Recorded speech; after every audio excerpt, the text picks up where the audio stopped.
On this video, I'm going to talk about intuition. And maybe, like me, you thought there was only one kind of intuition. Somebody was either intuitive or they weren't intuitive. But it turns out there are 4 different types of intuition. So I want to take a slightly deeper look into each of those and share with you the differences. And it doesn't mean that somebody is only one of those. They can be all 4, they can be 2 or 3, and you can work on getting better at being intuitive in any of the 4 areas, but just one might come more naturally to you. And the reason that this is important, especially when you're being coached by somebody, is that if they're intuitive, they're going to pick up things that somebody who's not tapped into their intuition won't actually pick up on. Hi, I'm Lucy, holistic peak performance coach and speaker. And the very first type of intuition is mental.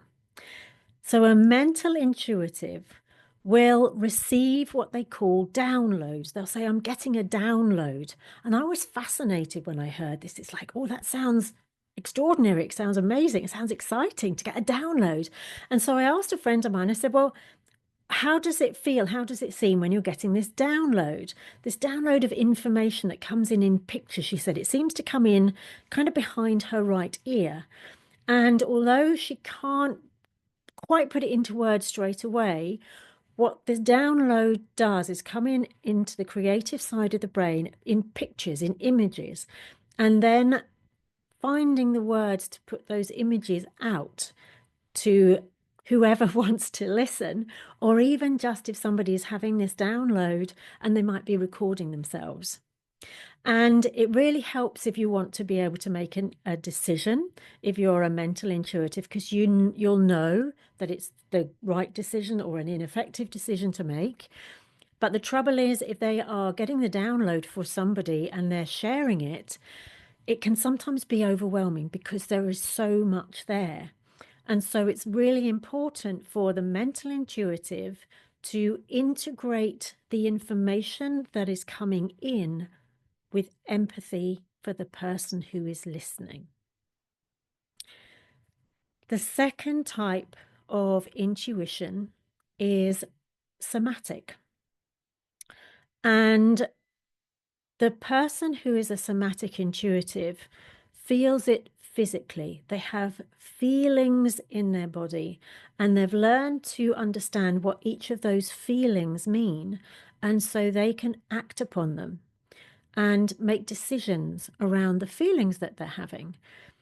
And so the great thing about this is if they are in a situation which is a little bit dangerous or life-threatening, they can make a really quick decision because of the feeling that they're getting, but without getting into a panic. However, on the other side of the coin, they're always getting that information. So it can be quite overwhelming for the person who is the somatic intuitive. And another thing to remember with the somatic intuitive is if they're finding it hard to communicate because perhaps they speak a different language and these feelings are coming up, but they can't quite put it into words, they actually might find it easier to show how they feel, to express how they feel through movement. So that's a really clever way for the somatic intuitive to be able to voice, if you like, what they are feeling and what is coming through for them. The third type of intuitive is the empath. Now, I'm an empath, so I really totally understand this one. I'm working on the others, but this is one that comes really naturally to me. And I feel what other people are feeling. I can, without them having to say anything, and in fact, if they're pretending to be fine, I'll know that there's something underlying that's not right. And I'll be, yeah, you might have said that, but that's really not how you're feeling, is it? And they'll might burst into tears. Because an empath can feel how others are feeling and they can get deeper and understand things at a deeper level. And they want to understand. We want to understand things at a deeper level. The challenge, there's always challenges with the empath is that they make decisions for other people based on other people rather than based on how they are feeling, because they feel empathetic to this person. It's like, oh, but this person really needs this, so I'm going to make a decision based on how they are feeling rather than tapping back in and getting centering in my body and making a decision on how I'm feeling and what's right and feels essentially good to me. So that's the challenge with the empath. Also, with the empath, they can sometimes literally hold on to something that somebody has on their body a lot of the time, which might be a ring or a watch or a phone, without knowing who it belongs to, and be able to speak out how that person has been feeling. So if they're really joyful and they've had good news and everything's going well, or if they're feeling rather depressed and deflated, and they can pick up from that object what that other person is feeling and then find out if they were right. The fourth and final intuitive is the spiritual intuitive. And the spiritual intuitive seems to be connected to a greater consciousness. And what they will be able to do is to see auras around people, around things, and pick up on how the energy is within that person, within that object. And with the spiritual intuitive, they have a wonderful creative imagination, but they seem a little bit ungrounded. And so they can be categorized as being a little bit flaky and not taken quite as seriously as they might be able to be taken. So it's a really good thing to integrate these four.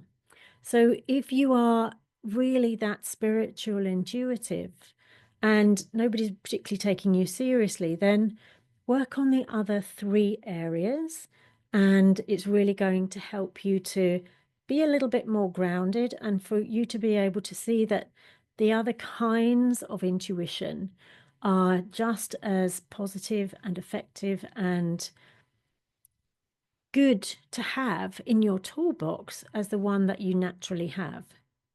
So hence I said at the beginning, with the emotional intuitive, who is an empath, then I'm working on the others. I'm working on the mental side. I am working on the somatic side and how I feel rather than how somebody else feels.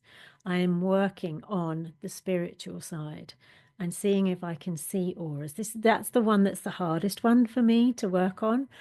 But when you can gather all of these things, it's easier to relate to people, to understand people at a deeper level.